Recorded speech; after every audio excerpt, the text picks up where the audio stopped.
much. Back here in the upstate, as schools prepare to reopen after Helene, Greenville County Schools team members will be driving more than 10,000 miles today to check out the conditions. Yeah, the 370 driving routes will be evaluated to make sure that they're all safe and to help plan for next week. Fox Carolina's Kari Beal, she joins us now with a live look.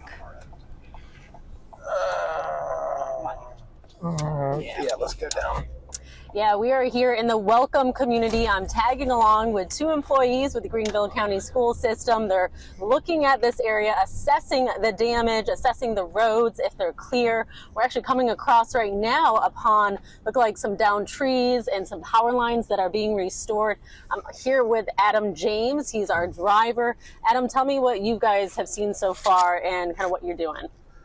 We've only just begun in the welcome area, and we found a couple of spots that we have deemed impassable for buses. So far, impassable for buses doesn't necessarily mean impassable for cars. But we found a couple of areas and anticipate finding more. And explain to me, you said that sometimes it might be feasible for a driver to get through, but buses, they're much bigger. Explain why that might be different for them to get through some of these areas. So in some of the bus areas, or some of the areas that would be impassable for a bus, there might be a tree leaning across a road, or a tree that is on top of a power line that is causing the power line to be down at a low level where a bus might not be able to safely get under. So those are the areas that we're looking for at buses. But again, like this area right here where there's a wire across the road, we're not necessarily worried about that. We would call that passable. But as we come up right here, in this area right here, we would need to seriously evaluate of whether or not, and this is actually the first spot that we saw, we called this one impassable for the bus because there's no way for a bus to safely pass traffic on this small of a road. Without essentially going left of center for a significant portion.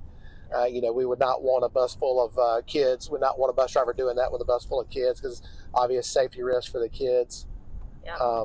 And I see you guys got your map right here. So they're mapping along all the areas they've driven through, and then they're writing down all of the problem areas. So the superintendent says they plan to go out on all these roads today, and then they may have to continue assessing throughout the weekend. He's not sure if they'll be able to make a decision today about whether schools will reopen on Monday.